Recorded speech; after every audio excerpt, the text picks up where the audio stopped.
Baiklah, kali ini kita membahasannya tentang peta pikiran, mind map.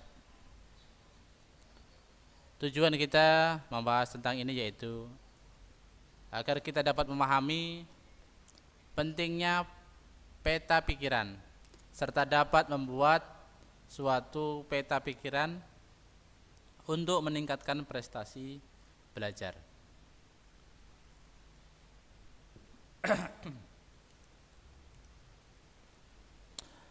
Sebelum kita bahas, ini ada sebuah kupahan lagu Sayonara. Kita coba nyanyikan bersama.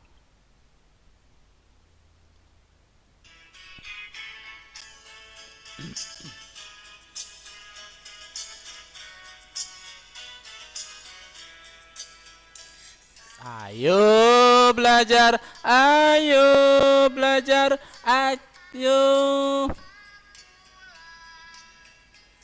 Ayo belajar agar kita naik kelas.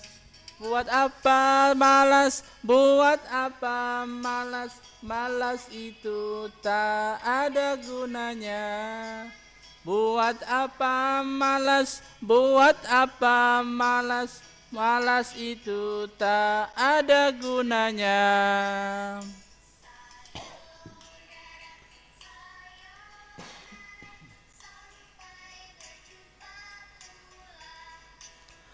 Ayo belajar agar kita naik kelas. Buat apa malas itu tak ada gunanya. Buat apa malas itu tak ada gunanya.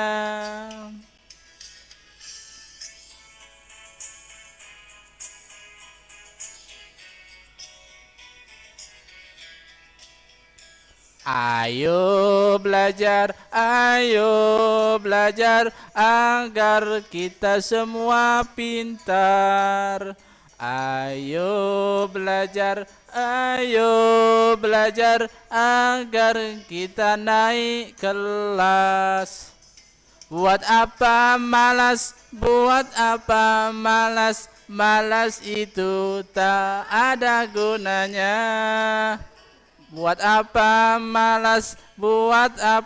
malas itu tak ada gunanya. Baiklah, berbicara mengenai pembelajaran yang baik tentu tidak lepas dari metode yang baik pula. Proses pembelajaran yang semakin hari semakin menumpuk juga merupakan momok yang menghantui para siswa dan pengajar itu sendiri, di mana siswa dituntut untuk belajar tuntas. Demikian juga guru harus bisa menuntaskan pembelajaran. Mind mapping atau dikenal juga peta pikiran adalah tool yang terstruktur dan efektif untuk membantu siswa dan guru mengerjakan proses pengajaran dengan lebih baik. Karena mind mapping menstimulasi otak kiri dan otak kanan secara sinergis. Apa sih mind mapping itu? Mind mapping dapat diartikan sebagai proses memetakan pikiran untuk menghubungkan konsep-konsep permasalahan tertentu dari cabang-cabang sel saraf membentuk korelasi konsep menuju pada suatu pemahaman dan hasilnya dituangkan langsung di atas kertas dengan animasi yang disukai dan gampang dimengerti oleh pembuatnya.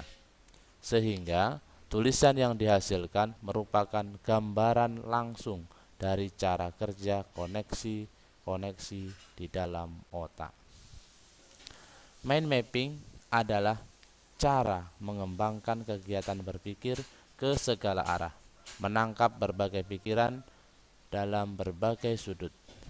Mind mapping juga mengembangkan cara berpikir divergen dan berpikir kreatif. Mind mapping akan sangat bermanfaat dalam pembelajaran, terutama dalam keterampilan mencatat dan mengingat. Antara lain, 1.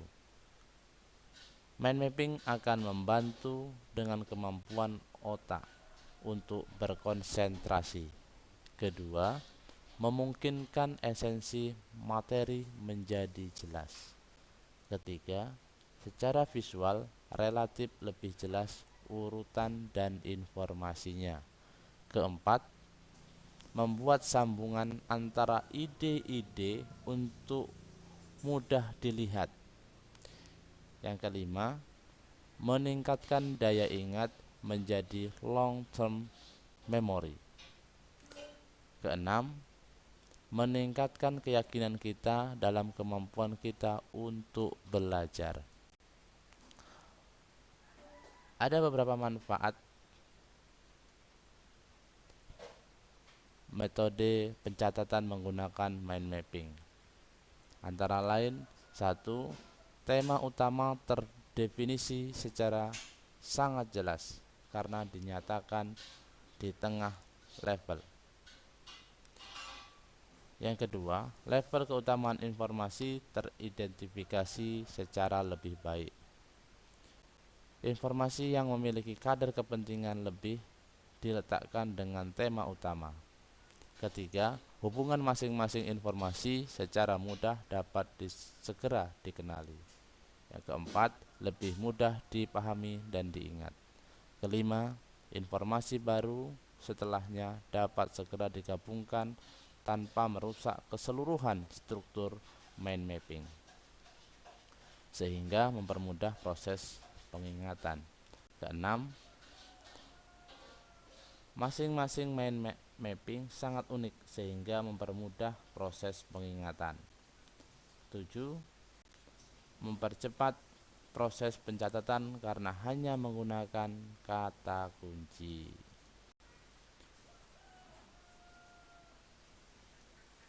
Selanjutnya, dengan mind map, siswa diajak untuk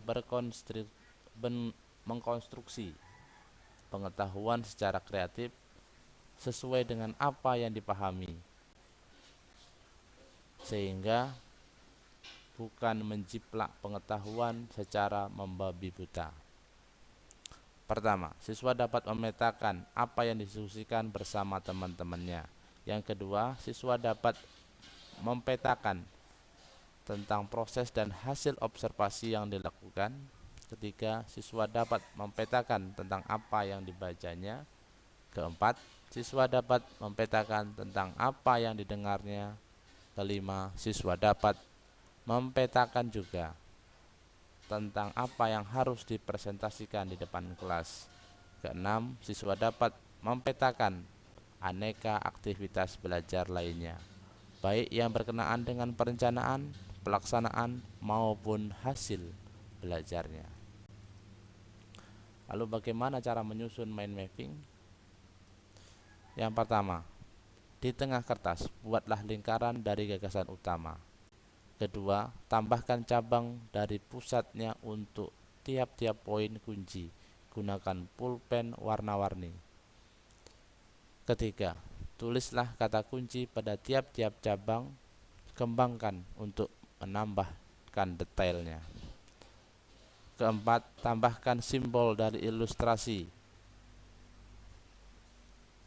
Kelima, gunakan huruf-huruf kapital.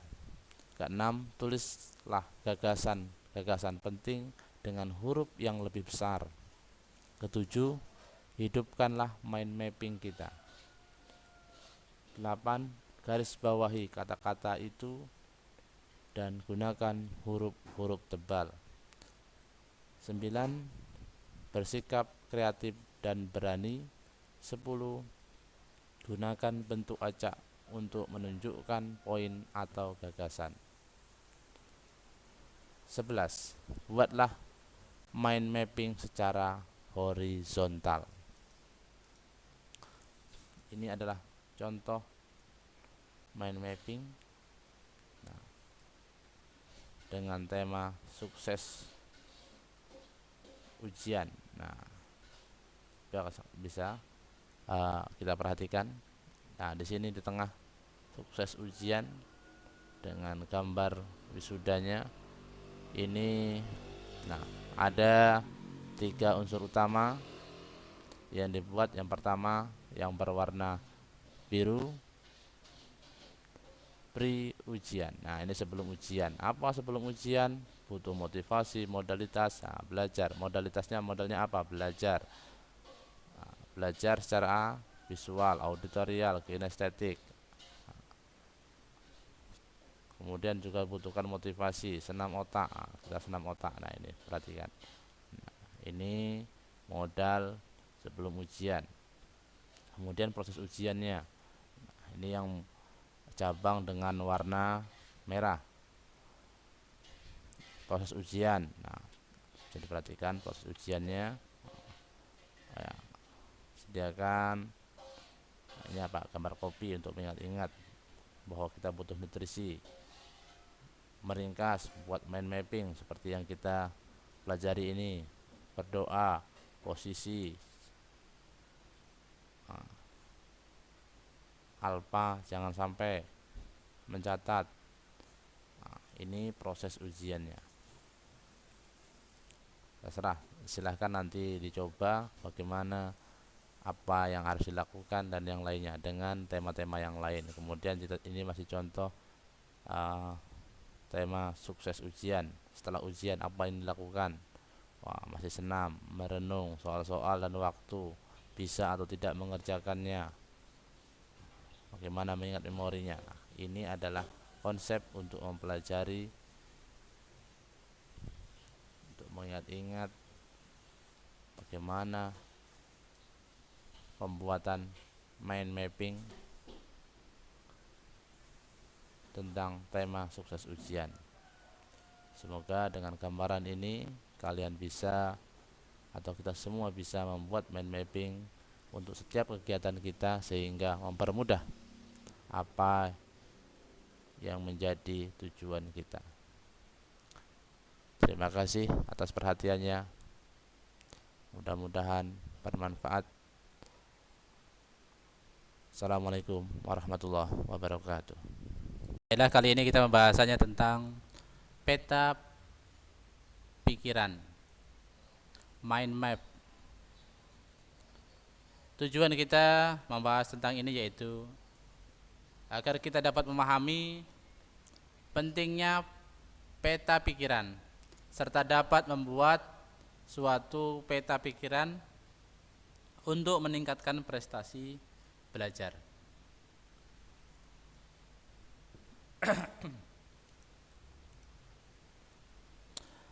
Sebelum kita bahas, ini ada sebuah gubahan lagu Sayonara. Kita coba nyanyikan bersama.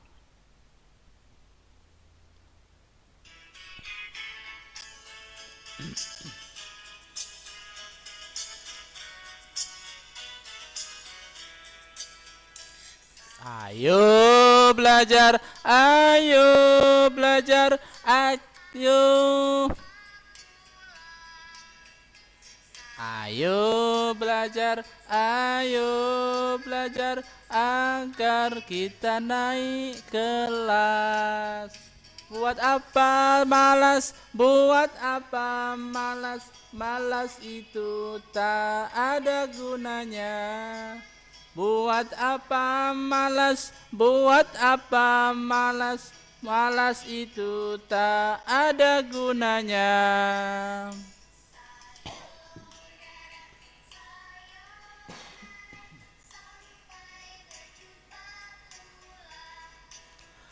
Ayo belajar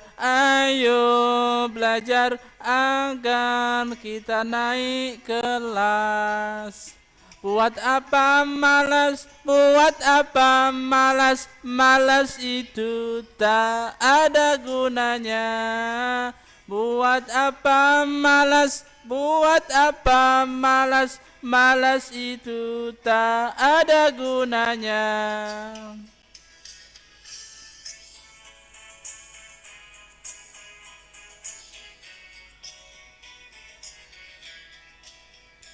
Ayo belajar agar kita semua pintar. Ayo belajar agar kita naik kelas. Buat apa malas, malas itu tak ada gunanya.